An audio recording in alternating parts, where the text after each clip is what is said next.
Hey, I'm Captain Zap, welcome to the video. Today we're going to be building a prison cell, and this cell is kind of special because we're letting the prisoner take any and all items they want. Chorus fruit, ender pearls, rockets, potions, bring it on. The way the cell works is we have the player bed trapped right above the end portal so that anytime they try to leave the end dimension, they're immediately teleported back there, banishing them to that realm. Now, the ways to escape the bed trap were chorus fruit, ender pearls, or water buckets. And these would let the player get out of the way before they fall into the end portal. But today we're going to be installing mechanics and machines that deny the player these abilities to escape the trap and keep them there until we say so. Let's get into it. First, we're going to build a platform, which is essentially 3 blocks in every direction from the end portal, but we're starting this in a flat world, so we're just going to start with this platform here.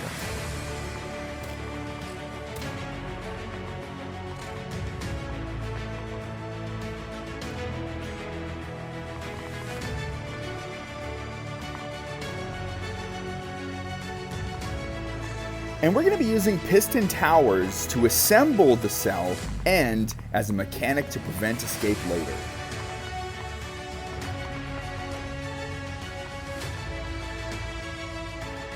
Now let's assemble the cell. And we built the cell out of iron trap doors, but we need to activate them and push them into place so that we can shape it just how we need it. We're basically building a 2x2 square of iron trap doors with ends on it just in case the player is able to get through the first layer.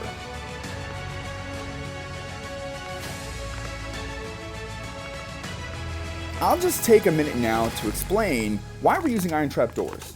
Iron trap doors are not activatable by a player clicking on them, but the game still lets you click or doesn't let you use other items while looking at them. So, when you're looking at an iron trap door, you can't eat chorus fruit, you can't use an ender pearl, and you can't use a rocket, or potions, milk, anything. All you can do is fall. Although, there is one thing you can do while falling, and that's waterlog the trapdoors. And waterlogging the ends doesn't do anything because the water flows on the outside of the cell. But if you waterlog the inside walls, you can place water sources inside the cell, allowing you to float up those. So, the pistons on either end are going to be used to destroy any water that the player places as they're falling. Now, fill up this platform a bit, and then we're going to start the redstone for the cage pushers.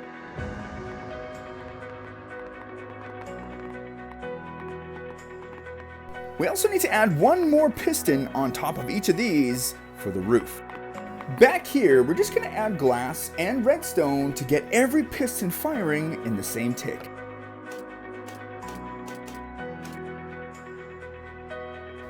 Two pistons on each end are going to require extra pieces of glass and redstone to get them firing with the rest.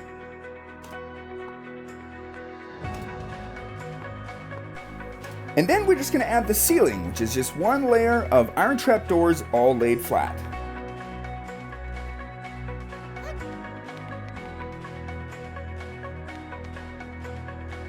Now wire up the next side, and then we're going to be adding the water detectors to fire these pistons to break any water source.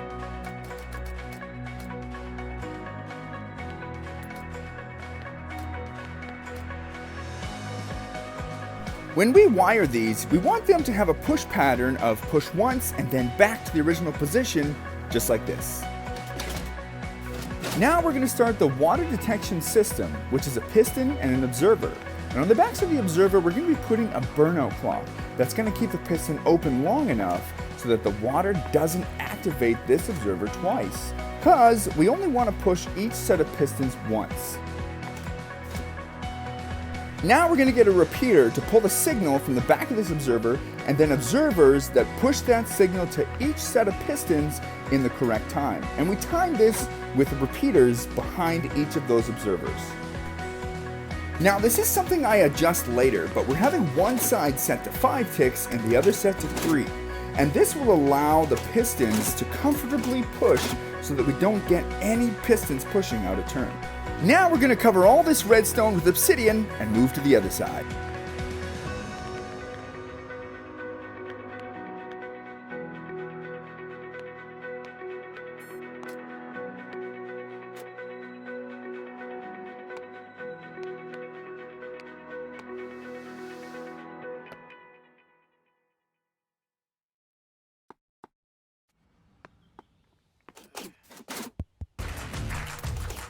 We have to replace one piece of obsidian here with glass so that we don't cut this line off. With this side done, we're going to cover it up with obsidian and then move on to the machine that helps us open the cage to set the prisoner inside.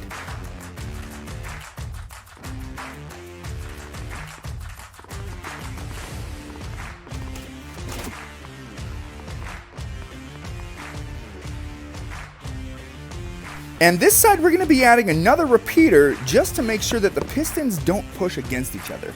Now, opening and closing the cage to set a prisoner is a little tricky, and I recommend having Elder Guardians here for mining fatigue. So we're using honey blocks so that we can insta-break them even if we have mining fatigue. And this system does pull one of the pistons out of place, so every time you set a prisoner, you're going to have to break that and then put it back underneath. Now we're going to place the bed, and you want to place it in this corner here so that you can't waterlog the iron trap door on the other side of it. Let's activate this portal because the cell is done. Now we're going to do a few test runs using elytras, ender pearls, chorus fruit, and water, and unsuccessfully.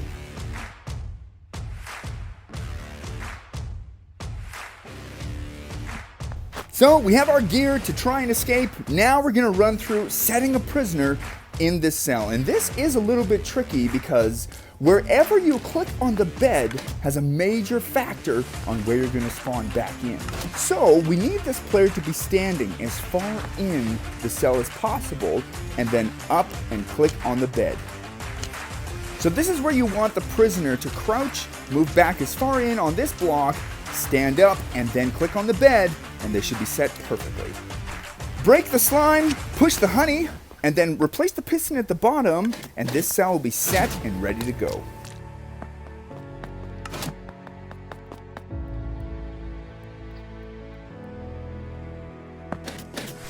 When we get through, we're going to be building another portal so that we can quickly test this instead of flying to the center of land.